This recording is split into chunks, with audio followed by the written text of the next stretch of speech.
Assalamualaikum warahmatullahi wabarakatuh. Kajian kita hari ini adalah berkaitan tentang tazkiyatun nafs. Dalam bahasa kita adalah proses pembersihan jiwa. Yang pertama adalah berkaitan tentang hidayah, yang kedua adalah berkaitan tentang inayah. Kalau Ustaz tanya Bapak Ibu yang hadir, hidayah itu kita yang mencarinya atau langsung Allah berikan kepada kita? Mana Pak? Kita yang mencarinya. Kita ambil Pak Ibu satu contoh. Ada seorang mu'allafah. Ya, mu'allafah ini kan orang yang baru masuk Islam, yang begitu tanar sekarang Bapak Ibu menjadi ustazah. Namanya adalah Irene Pak Ibu. Seorang Irene Bapak Ibu yang awalnya ia adalah Kristen Protestan, yang diberikan mandat sebagai biarawati.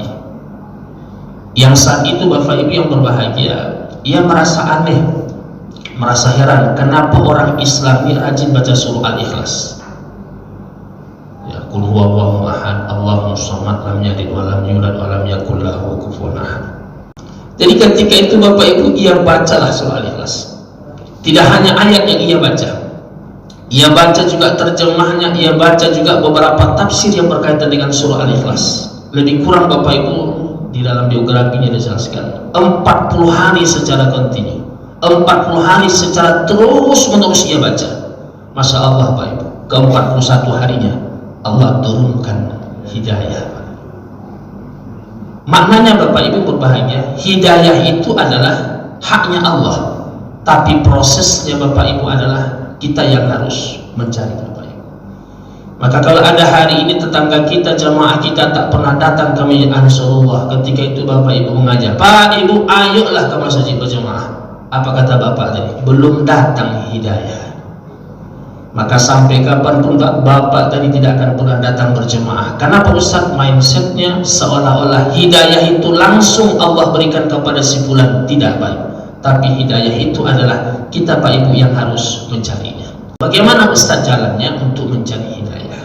Unsur yang diberikan oleh Allah kepada diri itu ada unsur yang bisa dilihat oleh ainul basar, artinya dari mata Pak, dia bisa dilihat. Tapi ada diri Bapak Ibu yang melekat pada tubuh manusia yang Allah tidak izinkan Bapak Ibu untuk melihatnya, yang tidak mampu manusia untuk melihatnya. Inilah Bapak Ibu untuk mencari hidayah. Jadi dua unsur inilah yang harus kita jaga. Nah sekarang kita lihat satu persatu Pak Ibu.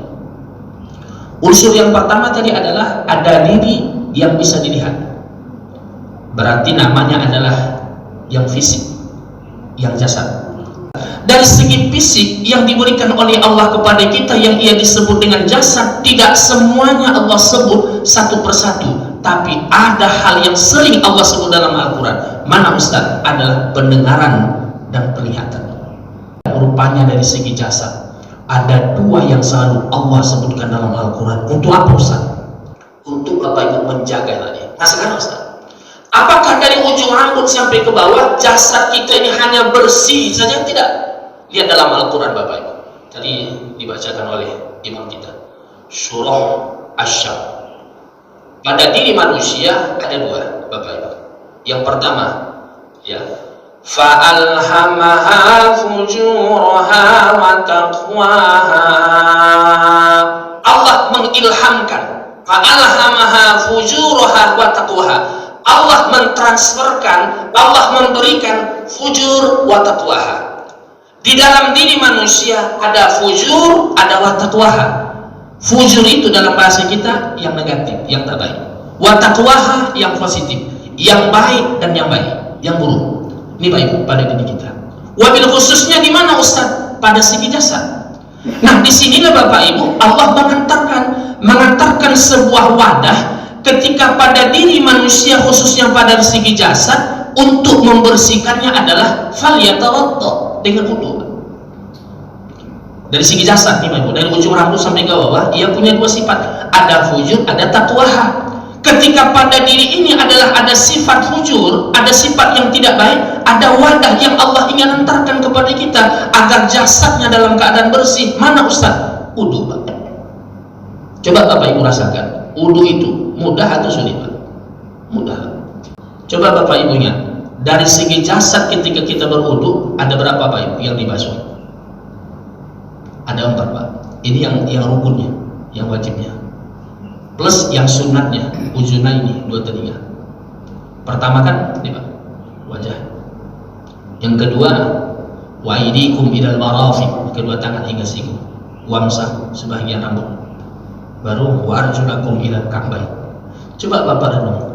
4 organ tubuh ketika kita basuh, disinilah Bapak Ibu induk perbuatan fa'alhamaha fujuraha wa taqwaha. Ia baik, ia buruk, ada di muka, ada di tangan, ada sebagian rambut, ada kakinya Pak. Contoh Pak Ibu, di muka. Menurut Bapak Ibu yang paling banyak tak baiknya, yang baik dan buruknya di mana Pak? Mulut. Ya, aku beda-beda nampaknya. Di mana Ustaz? Sini Pak. Di mulut Pak. Maka itulah kita diantarkan, silahkan Bapak Ibu mengamalkan yang namanya wudu Pak. Jadi kalau orang barat itu Bapak Ibu ketika ia stres, ketika ia lelah memikirkan sesuatu tentang dunia ini, mana Ustaz yang ia siram? Ia siram wajahnya Bapak Ibu dengan air. Tapi Islam Bapak Ibu 14 abad yang lalu sudah menawarkan ketika kita ada penyakit jasad pada diri kita tadi, dari ujung rambut sampai ke bawah, mana Ustaz obatnya? Adalah wudu tadi Pak. Maka kita yang hadirin Bapak Ibu rahmati Allah Subhanahu wa taala, maka tariqah yang pertama, jalan yang pertama untuk mencari hidayah, unsur yang pertama pada diri kita namanya jasad. Ini Pak Ibu sama-sama kita bersihkan. Dengan apa Ustaz? Satu di antaranya adalah dengan wudunya Pak. Satu. Yang kedua, mana lagi unsur yang kedua yang Allah berikan pada diri manusia yang tidak mampu dilihat oleh ainul basar, yang tidak mampu dilihat oleh mata, namanya adalah roh. Qulir ruh min amri rabbi wa ma utitum minal ilmi illa qalila. Berbicara tentang roh, manusia diberikan oleh Allah ilmunya Pak Ibu sedikit. Nah, maka orang mufasir mengenalkan roh pada diri kita itu, pada kita ada 2 kalimat. Yang pertama ya disebut dengan fuad. Ya, kebanyakan para mufasir menafsirkan fuad itu artinya jantung Pak. Yang kedua qalbun, hati Pak. Jadi untuk mendekatkan bahwasanya kita ingin mengenalkan roh pada diri kita, ada 2 kata. Ada fuad, ada qalbun. Maka orang-orang tariqah itu ketika ia berzikir la ilaha illallah, la ilaha illallah, ia mampu Pak Ibu menempatkan makomnya Pak. Ya, subhanallah, subhanallah, ia mampu Pak Ibu mendekatkan makomnya. Satu. Yang kedua, qalbun, hati Pak. Hati ia adalah muqallib. Muqallib ini artinya berbolak-balik. Ya. Maka kita selalu minta dengan Allah, ya muqallibal qulub, sabbis qulubana ala dinik. Ya muqallibal qulub, sabbis qulubana ala dinik. Karena hati ini Pak Ibu selalu dibolak-balik. Nah, ketika ia dibolak-balik Bapak Ibu, ia juga tidak boleh kosong. Kenapa Ustaz? Itulah diri yang kita tidak mampu untuk melihatnya. Itulah yang disebut dengan roh yang kita tidak mampu untuk melihatnya. Ia selalu Pak Ibu dibolak-balik karena ia abstrak, ia tak kelihatan. Tetapi Bapak Ibu terasa pada diri kita. Maka itulah kita dianjurkan Bapak Ibu tetap hati tadi mengantarkan atau mengucapkan kalimat-kalimat yang baiknya. Nah, sekarang Bapak Ibu dalam materi Allah Subhanahu wa taala, lihat seorang Irene. Orang doktornya adalah teologi. Teologi ini artinya ketuhanan Pak. Rupanya Bapak Ibu ia cari Tuhan. Dalam bentuk tesis ia cari Tuhan, dalam bentuk penelitian ia cari Tuhan, malah disertasinya Pak Ibu ia cari tentang Tuhan. Ia tak menemukan Tuhan Pak Ibu. Kenapa Ustaz? Karena ketika itu Bapak Ibu ia cari Tuhan dalam bentuk apa Ustaz? Dalam bentuk yang nampak. Ia tak menemukan. Tapi kapan Ustaz Allah antarkan seorang Irene ia menjadi mu'allafah? Ketika ia cari Pak Ibu Tuhan itu dalam bentuk abstrak Pak. Ada pada hatinya, ada pada jantungnya Pak Ibu. Maka kita yang hadirin Bapak Ibu rahmatullahi wa subhanahu wa ta'ala, ingat diri ini tidak hanya dijaga dengan jasad Pak, tetapi diri ini ada yang tidak kelihatan Pak Ibu, perlu kita jaga. Maka kata Ali, man arafa nafsah faqad arafa rabbah. Siapa yang ingin mengenal nafsanya, siapa yang ingin mengenal jiwanya, maka ia akan mampu Pak Ibu mengenal Tuhannya. Ingat dua unsur tadi Pak Ibu, untuk mencari hidayah tadi. Ada unsur yang bisa kelihatan, namanya adalah jasad. Ada unsur yang tidak bisa kelihatan, namanya adalah ruh Pak Ibu. Ini poin yang pertama yang berkaitan tentang hidayah Pak Ibu. Yang kedua berkaitan tentang inayah. Apa itu Ustaz inayah? Inayah ini dalam bahasa kita Bapak Ibu pertolongan. Sering kita baca dalam surah Al-Fatihah seperti ini. Iyyaka na'budu wa iyyaka nasta'in. Ada nasta'in diambil dari kata inayah. Inayah itu artinya pertolongan. Atau wa ta'awanu 'alal birri wat taqwa, saling tolong-menolong dalam bentuk ketakwaan. Ada inayah. Inayah itu artinya pertolongan. Nah, sekarang Bapak Ibu kita letakkan konsep yang umumnya dalam Al-Qur'an. Inayah, pertolongan itu wa yarzuqu liman yasha. Ini konsep awal Bapak Ibu. Jadi inayah itu Bapak Ibu, pertolongan itu diberikan oleh Allah kepada siapa saja yang Allah kehendaki. Jadi kita tidak heran semua makhluk yang Allah ciptakan di bumi ini berikan pertolongan Pak. Hewan diberikan pertolongan, tumbuhan diberikan pertolongan, manusia diberikan pertolongan. Semua makhluk Allah berikan pertolongan. Namun ingat, yang kita dekatkan pada inayah itu mana Ustaz? Kepada manusianya. Yang manusianya Bapak Ibu tipikalnya disebutkan oleh Allah dalam Al-Quran bermacam-macam.